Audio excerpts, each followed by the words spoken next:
Good morning, everybody.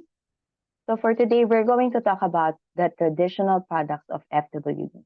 And one of the best traditional products of FWD is called Set for Health. Ano ba ang meron sa ating Set for Health, no? Meron itong major critical illness benefit, waiver of premium benefit, minor critical illness benefit, healthy life benefit, and of course, death benefit. So for major critical illness benefit, alam ba natin na ating kliyente ay maaaring makapag-claim up to 3 unrelated major critical illness benefits. But take note of the 3 unrelated major critical illness benefits. For each claim, FWD will give 100% of the sum assured, plus our waiver of premium. Siyempre, to ease any financial burden, FWD will waive all future premiums once po ang ating kliyente ay na-diagnose ng kanyang first major critical illness. We also have the healthy life benefit. Ano ba ang healthy life benefit? 100% return of total premiums paid is given if there were no claims po ang ating client upon reaching age 75. And in case the unfortunate happens before 75 years old naman with our client, of course, FWD will look after their family, giving them 100% of the plan's coverage amount. Ito ang tinatawag natin na zero-waste health protection. Bakit? Kapag po ang ating kliyente ay nagkaroon ng sakit, maaari po siyang makaklaim. Pag hindi naman po siya nagkaroon ng sakit, maibabalik ang kanyang mga premiums pagdating niya ng 75 years old. And if unfortunately, ang ating kliyente ay namatay, meron pong makiklaim ang kanyang family and beneficiaries na sum assured. So let's see an illustration kung paano ba nag-work ang Set for Health. So let's say si Thomas dito ang ating kliyente, he's 30 years old, meron siyang asawa at mga anak. Okay? Siya ay isang breadwinner, naintindihan niya na hindi siya pwedeng magkaroon ng sakit. However, upon the policy effectivity date of this policy, no, after a year, siya po ay na-diagnose ng major critical illness called coronary heart disease.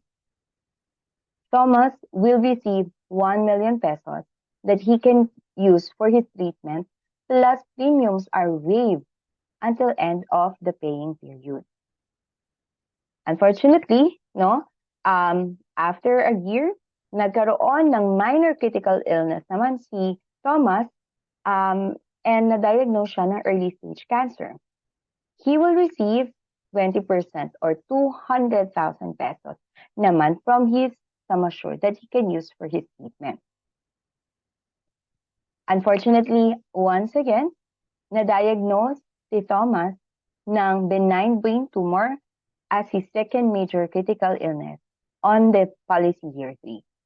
Another 1 million pesos will be received ni Thomas that he can use for his treatment. Now, after year 5, once again, Thomas has been diagnosed with bacterial meningitis. And that's another 1 million pesos that he can use for his treatment. Unfortunately, sabihin natin na hindi na talaga kinaya ni Thomas, no? At siya ay namatay na. Ang kanyang beneficiaries ay makaka-receive ng 1 million pesos to maintain their lifestyle even after the breadwinner's demise.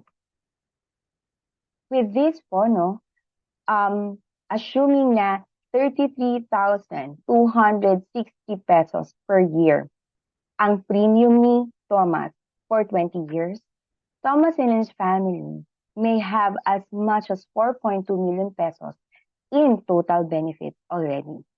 Pero if in the event naman, no, let's say hindi nagkaroon ng major critical illness si Thomas, alam niyo ba na 100% of all premiums paid ni Thomas, kapag siya ay buhay up to age 75 years old, wala siyang any major critical illness claim, maibabalik sa kanya ang kanyang mga ibinayad from the policy effective year up to 75 years old.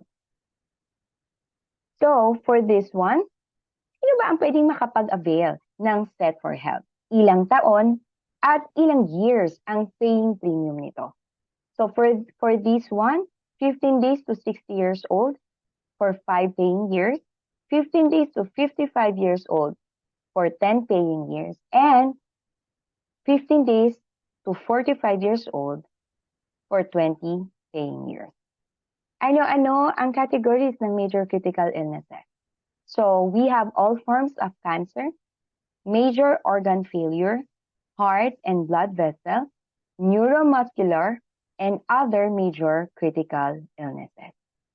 Ito po yung mga covered critical illnesses for different categories or groups. So you can look at the group 1 for cancer, group 2 for major organ failure, group 3 for heart and blood vessel related, group 4 for neuromuscular related, and others for group 5. And ano naman ang covered kapag minor critical illnesses? So ito yung group ng mga minor critical illnesses, Juvenile conditions from 0 to 17 years old. And for adult conditions naman, age 18 and above. Ito po ang list ng mga conditions for a valid critical illness claim. Okay? Each of the 3 major critical illness claims must belong to a different major critical illness group. Okay? Diagnosis of subsequent critical illness should be at least 1 year from the date of diagnosis of the preceding critical illness. And second benefit under cancer group may be claimed provided po that insured is declared cancer-free for at least 5 years before the diagnosis of the second cancer. Fourth, no subsequent major critical illness benefit will be paid if a benefit due to terminal illness or loss of independent existence has been paid already. Okay, and fifth, the minor critical illness benefit is paid only once and is equal to 20% of sum assured, 500,000 pesos, whichever is lower. Sixth, survival period is 14 days upon diagnosis before benefit becomes payable. 7, claim shall be subject to the waiting period of 90 days from effective date or date of last reinstatement. And last but not the least, claim on coma shall be subject to a waiting period of at least 30 days from the onset to confirm presence of permanent neurological deficit. So with that, here's the Set for Health traditional products of FWD.